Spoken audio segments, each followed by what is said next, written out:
तो जिस लम्हे का आप और हम सांस थामे इंतजार कर रहे थे, वो लम्हा आ गया। नहीं नहीं नहीं नहीं नहीं, धुरंधर 2 अभी रिलीज नहीं हुई है, वो तो मार्च में रिलीज होने वाली है।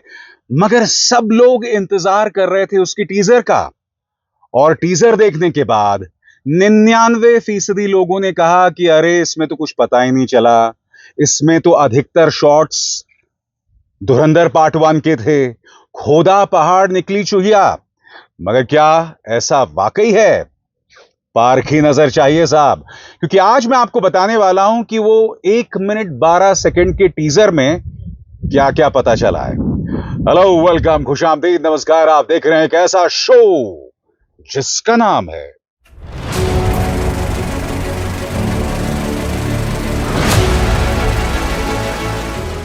फिल्मी बातें विद अभिसार।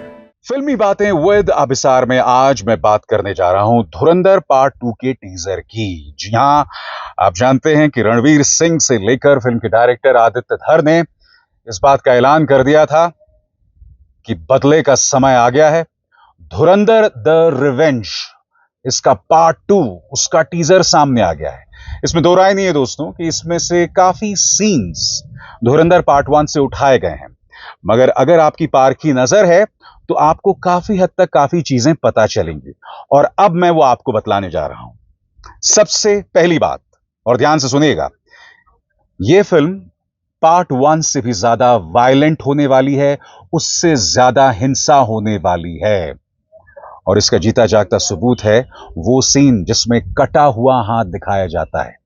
यही नहीं, इसके अलावा इस ट्रेलर में आप देखेंगे कि एक आदमी जो है वो दरवाजे के साथ चिपका हुआ है और उसके गर्दन में एक लंबा सा चाकू है।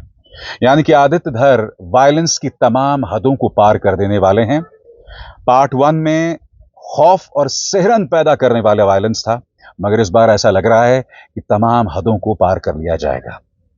अब ये तो छोटे छोटे सीन्स थे, मगर बड़ी खबर यानी कि बड़ी तस्वीर इस टीजर से क्या पता चलती है।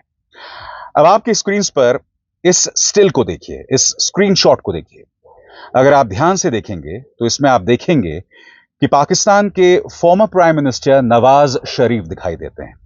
नवाज शरीफ वो शख्स थे जो पाकिस्तान के 3 बार प्राइम मिनिस्टर बने थे, और आखिरी बार बने थे 2013 से 2017 के बीच। 2017 में इमरान खान ने उन्हें इलेक्शंस में हरा दिया, और इमरान खान उसके बाद प्राइम मिनिस्टर बन गए। यह बात अलग है कि अब इमरान खान जो है वो जेल के अंदर है। तो 2013 से 2017 के बीच नवाज शरीफ प्राइम मिनिस्टर थे। अब आपने इस सीक्वेंस में देखा कि कुछ लोग नवाज शरीफ का मुखौटा लगा के, मास्क लगाकर नाच रहे हैं। कम से कम टीजर में हमें यह पता चल रहा है। इसका मतलब क्या हुआ? इसका मतलब यह हुआ, ये जो सीक्वेंस है वो साल 2013 का है, चुनाव से ठीक पहले। और बड़ा सवाल, आखिर नवाज शरीफ को क्यों दिखाया जा रहा है?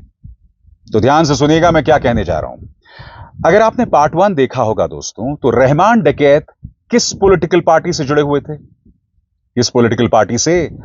बेनजीर भुट्टो की पॉलिटिकल पार्टी से। जी हां, आसिफ अली जरदारी जिनके हस्बैंड थे, उस पॉलिटिकल पार्टी से रहमान डकैत जुड़े हुए थे। और वो कौन थे? जो पॉलिटिशियन थे जिसका किरदार राकेश बेदी ने निभाया था। ये लोग सब जुड़े हुए थे बेनजीर भुट्टो के साथ। बेनजीर भुट्टो को आतंकवादियों ने साल 2007 में मौत के घाट उतार दिया था। अब इस फिल्म में आप देख रहे हैं कि कुछ लोग नवाज शरीफ का मुखौटा लगाकर नाच रहे हैं। इसका मतलब क्या हुआ? इसका मतलब यह हुआ कि हमजा जो है, यानी कि रणवीर सिंह का कैरेक्टर, अब उसने पाला बदल लिया है। अब वो नवाज शरीफ के साथ जा मिला है। कम से कम इस तस्वीर के आधार पर मैं कह सकता हूं। अब फिल्म के अंदर क्या होगा ये तो मैं नहीं जानता। इसके अलावा इस ट्रेलर में या इस टीजर में आप देख रहे हैं कि कई जगहों पर रणवीर सिंह या हमजा का जो कैरेक्टर है वो अपना हाथ उठा रहे हैं। अगर आप इस स्वैग को ध्यान से देखें तो ऐसा कब होता है? ऐसा तब होता है जब आप अपने आउटफिट के, जब आप अपने ग्रुप के सबसे ज्यादा ताकतवर इंसान बन जाते हैं।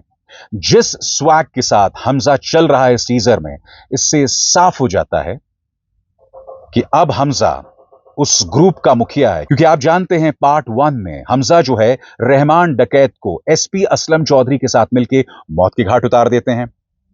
तो अब ऐसा लग रहा है कि ग्रुप की कमान जो है वो हमजा के हाथ में चली गई है, क्योंकि जिस स्वैग के साथ हमजा अपना हाथ उठाते हैं, इससे साफ हो जाता है कि अपने आउटफिट में, अपने ग्रुप में वो सबसे ज्यादा पॉपुलर, सबसे ज्यादा लोकप्रिय हैं। तो यह भी साफ हो जाता है। इसके बाद बिल्कुल टीजर के अंत में एक पॉलिटिकल डायलॉग मारा जाता है कि ये नया भारत है, घर में घुसकर मारता है। दोस्तों, आप जानते हैं कि इस मंच पर फिल्मी बातें विद अभिसार में मैं पॉलिटिकल बातें नहीं करता हूं, मेरी कोशिश रहती है, मगर ये एक पॉलिटिकल नारा है।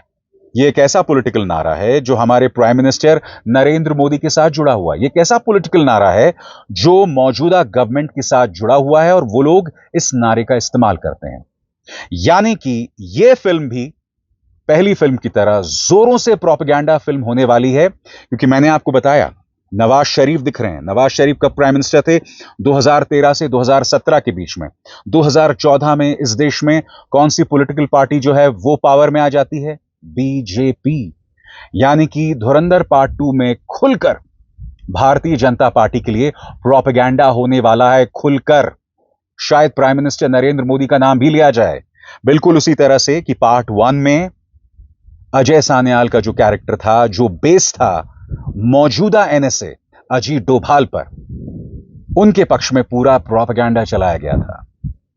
और यकीन मानिए दोस्तों, ये धुरंधर 2 में जोरों से दिखने वाला है, कम से कम अगर हम टीजर पर निगाह डालें तो।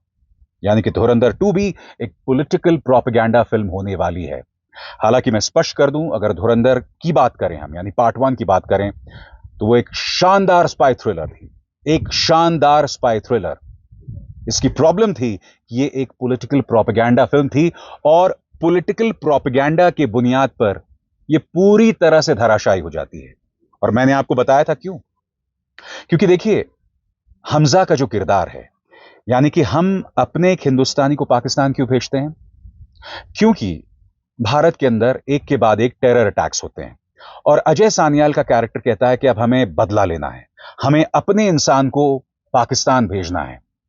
मगर आदित्य धर साहब ये भूल गए कि ये जो दोनों टेरर अटैक्स हुए थे, IC-814 को हाईजैक करना या पार्लियामेंट में जो अटैक हुआ था, ये किस गवर्नमेंट के दौरान हुआ था? और सबसे बड़ी बात, उस वक्त आईबी के डायरेक्टर कौन थे? अजय सान्याल थे, यानी अजीत डोभाल थे। यानी कि एक तरफ तो आप अजय सान्याल को एक महान जेम्स बॉन्ड बता रहे हैं, मगर हकीकत यह है कि ये तमाम टेरर अटैक्स उन्हीं के कार्यकाल में हो रहे थे। और सबसे बड़ी बात, अजीत डोभाल 2005 में रिटायर हो गए थे, उसके बाद उनका कोई किरदार नहीं है। और इस पूरे फिल्म की सेटिंग जो है वो 2005 के बाद की है, जब वो आईबी के डायरेक्टर नहीं थे। तो इस वजह से भी बतौर पॉलिटिकल प्रोपेगेंडा धुरंधर फेल हो जाती है। मगर क्या करें दोस्तों, एक के बाद एक इसी तरह की पॉलिटिकल प्रोपेगेंडा फिल्में आ रही हैं। अगर धुरंधर एक बहुत अच्छी फिल्म ना होती, जो मुझे लगी, तो मैं इसका रिव्यू नहीं करता, क्योंकि आपने देखा होगा दोस्तों कि मैं बचता हूं पॉलिटिकल प्रोपेगेंडा फिल्मों का रिव्यू करने से, खासतौर से वो फिल्में जो नफरत का पाठ पढ़ाती हैं। हालांकि धुरंधर कोई एंटी मुस्लिम फिल्म नहीं है, धुरंधर मेरे हिसाब से तो एंटी पाकिस्तानी फिल्म भी नहीं है, क्योंकि उस फिल्म में यह दिखाया गया है कि पाकिस्तानी भी हमारी तरह हैं, वहां का माफिया भी उनके राजनेताओं के साथ मिला हुआ है, वहां का बाप भी अपनी बेटियों पर बंदिशें डालता है, उसकी पैरों में बेड़ियां डालता है। ये तमाम चीजें वहां दिखाई गई हैं जो हमारे भारत में भी होता है। इसलिए मैं धुरंधर को ना एंटी मुस्लिम फिल्म मांगता हूं, ना एंटी पाकिस्तानी। हां, बेतहाशा वायलेंस है, और अजीत डोभाल जो कि मौजूदा नेशनल सिक्योरिटी एडवाइजर हैं, उनके पक्ष में प्रोपेगेंडा किया गया है। तो ये प्रॉब्लम है उसके साथ। मगर जैसे मैंने कहा, धुरंधर was a fabulous spy thriller, a fabulous action thriller, जिसने फिल्म मेकिंग के आयाम को बदल दिया है। अब देखना यह है कि धुरंधर पार्ट 2 उसे पार कर पाती है या नहीं। आपको क्या लगता है? कमेंट सेक्शन में जरूर बताइएगा दोस्तों, क्या लगता है, क्या धुरंधर पार्ट 2 धुरंधर को पीछे छोड़ पाएगी, या फिर बेतहाशा वायलेंस या पॉलिटिकल प्रोपेगेंडा के चलते, या जो एक प्रेशर होता है पार्ट 1 का, उसके चलते फिल्म फुस हो जाएगी। हालांकि कई लोग टीजर के कमेंट सेक्शन में कह रहे हैं कि भाई खोदा पहाड़ निकली चुहिया, टाएं टाएं फुस। मगर जैसे मैंने कहा, पार की नजर होनी चाहिए, और उस पार की नजर से आप धुरंधर 2 की कहानी के बारे में जान सकते हैं। और हां, एक और चीज, एसपी असलम चौधरी, जिसका किरदार संजय दत्त निभा रहे हैं, मेरी बात ध्यान से सुनिएगा, और जब रिलीज होगी फिल्म तो इससे मिला लीजिएगा। आप देखिएगा, साल 2014 में संजय दत्त का जो कैरेक्टर है उसे मार दिया जाएगा टेररिस्ट द्वारा। सही सुना आपने, क्योंकि एसपी असलम चौधरी, जिसका किरदार संजय दत्त निभा रहे हैं, जिस इंसान पर बेस था, उन्हें 2014 में पाकिस्तान के टेररिस्ट ने मार दिया था। तो इस फिल्म के अंदर भी संजय दत्त, मुझे लगता है, इंटरवल से पहले ही निपट जाएंगे। टीजर से मुझे ऐसा आभास हो रहा है। चलिए देखते हैं जो मैंने भविष्यवाणियां की हैं ये कितनी सही होती हैं, क्योंकि देखिए, टीजर पर इस वक्त आपने कई रिव्यूज सुन लिए होंगे, और उनमें से अधिकतर रिव्यूज सतही थे, ऊपर ऊपर से निकल गए। मगर आपने गौर फरमाया होगा, मैंने आपको पूरी जानकारी के साथ, पूरे एनालिसिस के साथ, पार की नजर के साथ, इसके पीछे की पॉलिटिक्स के बारे में भी बताया है। सही कहा या नहीं कहा? अभिसार शर्मा को दीजिए इजाजत। नमस्कार।